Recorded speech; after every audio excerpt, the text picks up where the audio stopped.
খুবই অবাক ঘটনা দর্শক, একের পর এক ঘটেই চলেছে। যেই ঘটনাটা বন্ধ করার জন্য এত আয়োজন, এত হইচই, এত চিৎকার, এত চেঁচামেচি, এত মিছিল, স্লোগান, কিন্তু কোনো কিছুতে কাজ হচ্ছে না। সেই জঘন্যতম ঘটনা, নারী নির্যাতন, ধর্ষণ, এই ঘটনাগুলো ঘটেই চলেছে। সর্বশেষ যে ঘটনাটা এখন আপনাদের সামনে তুলে ধরবো সেটা আরো ভয়াবহ। যারা এই ঘটনাগুলো গণমাধ্যমে সামনে নিয়ে আসে তারা নিজেরাই তার শিকার হয়েছে। এমন একজন নারী সাংবাদিক পল্লবীতে ভয়ঙ্কর ধর্ষণের শিকার হয়েছে। আসসালামু আলাইকুম ওয়া রাহমাতুল্লাহি ওয়া বারাকাতুহু। যে যেখান থেকে ভিডিওটি দেখেছেন সবাইকে জানাই মনের অন্তঃস্থল থেকে ভালোবাসা ও অভিনন্দন। এই ভিডিওটি অত্যন্ত স্পেশাল, বিশেষ করে আওয়ামী লীগ সমর্থকের জন্য, এবং যারা নাকি আওয়ামী লীগ করেন না, মানে এই ছাত্রদের দলকে সমর্থন করেন তাদের জন্য। বিএনপি আর জাতীয় পার্টির কোনো সমস্যা নাই। আসুন মেইন টপিকে আসি।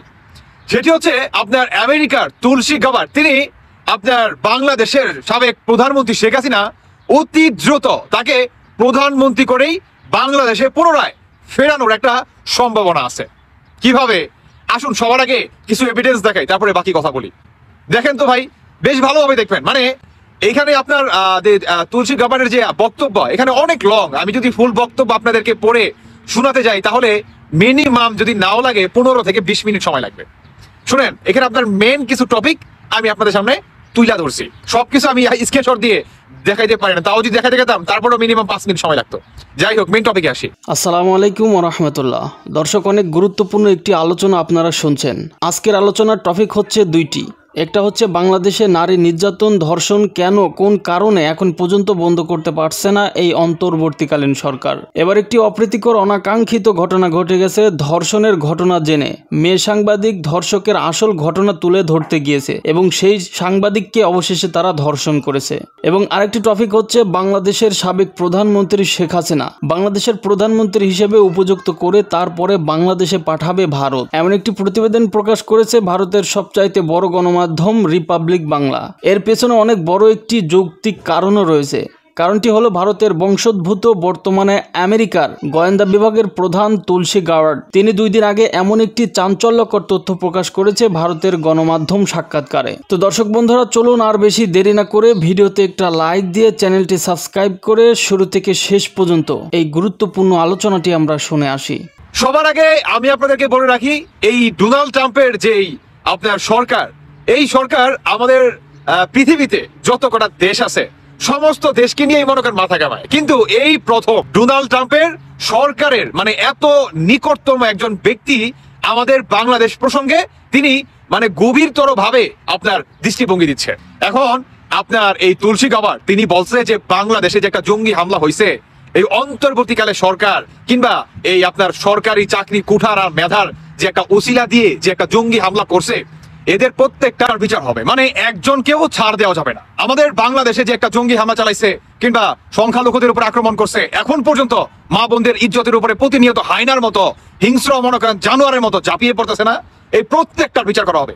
আমাদের বাংলাদেশে এখন পর্যন্ত যে কোনো ধর্ষণ হয়েছে, দেখেন তো ভাই, আপনি যদি সাধারণত এই সমীকরণটা মিলান আশা করি আপনি পেয়ে যাবেন যে এখন পর্যন্ত ভাই বেশিরভাগই মনে করেন আপনার মাদ্রাসার শিক্ষকের কাছে মাদ্রাসার মনে করেন ছাত্রীরা মনে করেন ধর্ষিত হচ্ছে বেশিরভাগই। তবে যাই হোক, এই তুলসী বর্তমান আপনার এই অন্তর্বর্তীকালে সরকার আর সমন্বয়কারী কিংবা জামাত শিবির হিজবুত তাহরি যেই কড়ায় আছে সব করে দেখবেন তুলসী পাতা দিয়ে ইচ্ছা মতো মনে করেন ঘষবো, তুলসী পাতা দিয়ে ইচ্ছা মতো ধুইব মনে করেন, দেখতে পারবেন অতি সেই নিকটে দিনটা ইনশাল্লাহ।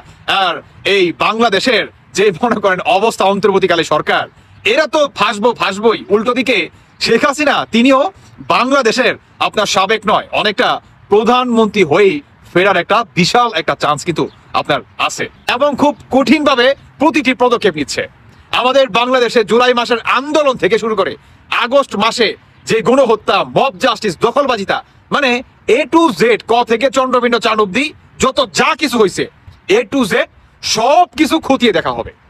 আমি ফেব্রুয়ারি মাসে বেশ কয়টা ভিডিওতে বলছিলাম যে আমেরিকা থেকে দেখতে পারবেন আপনার 1 থেকে 2 মাসের ভিতরেই বিশাল একটা চাপ আসতে যাচ্ছে, দেখতে পারবেন। অনেকেই ভুয়া বলছেন, 1 থেকে 1.5 মাসের আগে ভিডিও চেক করেন তাহলে পাওয়া যাবেন। কি এখন কিন্তু সব কথা মিলে গেল আলহামদুলিল্লাহ, বলছিলাম কিন্তু। যাই হোক, এখন মেইন টপিকে আসি। আমাদের বাংলাদেশের আপনার এই অন্তর্বর্তীকালে সরকার ডক্টর ইউনূস, মানে তারা বলছে কি যে এই আন্দোলনের পিছনে আপনার জামাত শিবির, হিজবুত তাহরি আর হচ্ছে মনে করেন বিশেষ করে এই শিবির ছিল অন্যতম মাস্টার মাইন্ড। দর্শক বন্ধুরা, যাই হোক, আপনার বড় ধরনের একটা কিছু ঘটতে যাচ্ছে এই রমজান মাসের ভিতরেই, ইনশাল্লাহ আপনারা দেখতে পারবেন। এবং এই অন্তর্বর্তীকালে সরকার ডক্টর ইউনূস কিংবা পিনাকি বা জঙ্গিবাদী যে বাজার আছে, বই বিশ্ব থেকে যারা নাকি মনে করেন বাংলাদেশকে প্রতিনিয়ত অস্থিতিশীল করে, তারা দেখবেন প্রতিনিয়ত মানে একদম মুসিবিলাই হয়ে গেছে। মুসিবিলাই তাদের চেহারাটা অ্যাকচুয়ালি দেখার মতো হয়ে গেছে। দেখতে পারবেন অতি নিকটে সেই দিনটা। শিরোনামটাই বলি, পল্লবীতে রাতে আটকে এক নারীকে দলবদ্ধ ধর্ষণ, 2 জন গ্রেপ্তার। কিন্তু সংখ্যা আরো অনেক বেশি এই ঘটনার সাথে। ধর্ষণের বিরুদ্ধে চলমান আন্দোলনের মধ্যেই রাজধানীর পল্লবীতে সোমবার রাতে আটকে রেখে এক নারীকে দলবদ্ধ ধর্ষণের ঘটনা ঘটেছে বলে জানিয়েছে পুলিশ। ওই নারী মঙ্গলবার সকালে 999-এ ফোন দিলে ঘটনাস্থলে গিয়ে তাকে উদ্ধার করা হয়। এরপর ঘটনা তুলে ধরে তিনি পল্লবী থানায় একটি মামলা করেছেন। পরে অভিযুক্ত ব্যক্তিদের 2 জনকে গ্রেপ্তার করেছে। প্রাথমিক জিজ্ঞাসাবাদে তারা ওই নারীকে ধর্ষণের কথা স্বীকার করেছেন। পল্লবী এলাকায় অভিযান চালিয়ে আসামি এনামুল হক 38 এবং হামিদুর রহমান 50 গ্রেপ্তার করা হয়েছে। ওই 2 জন স্বীকার করেছেন।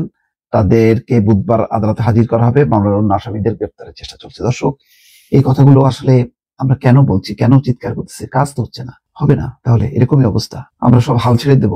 ধর্ষণের শিকার ওই নারী একটি পত্রিকায়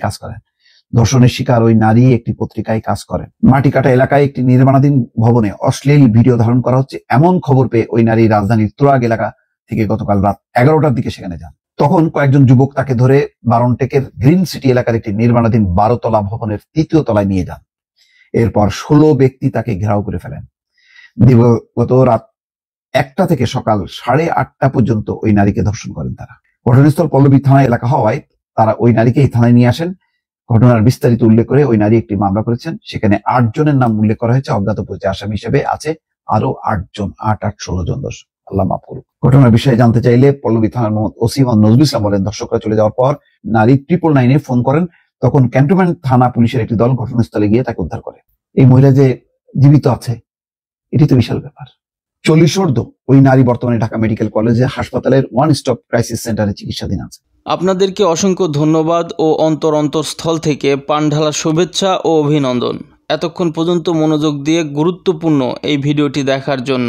আমরা জানি আপনাদের সময় অনেকটা গুরুত্বপূর্ণ, তাই খুব কম সময়ে আমাদের এই চ্যানেলে শুধুমাত্র গুরুত্বপূর্ণ আলোচনাগুলোই তুলে ধরা হয়। সেই সাথে আপনারা আরও জানেন যে আমাদের এই চ্যানেলের প্রতিদিনের অতি গুরুত্বপূর্ণ ভাইরাল ও আলোচিত সংবাদ নিয়ে প্রতিনিয়ত আলোচনা করা হয়। প্রতিদিনের রাজনৈতিক গুরুত্বপূর্ণ আলোচনা জানতে বা দেখতে ভিডিওতে একটা লাইক দিয়ে ও চ্যানেলটি সাবস্ক্রাইব করে আমাদের সাথে যুক্ত হতে পারেন আপনারাও। সেই সাথে পরবর্তী ভাইরাল টপিক ও গুরুত্বপূর্ণ আলোচনা জানার আমন্ত্রণ জানিয়ে আজকের মতো এখানে বিদায় নিচ্ছি। সবাই ভালো থাকবেন, সুস্থ থাকবেন। আল্লাহ হাফেজ।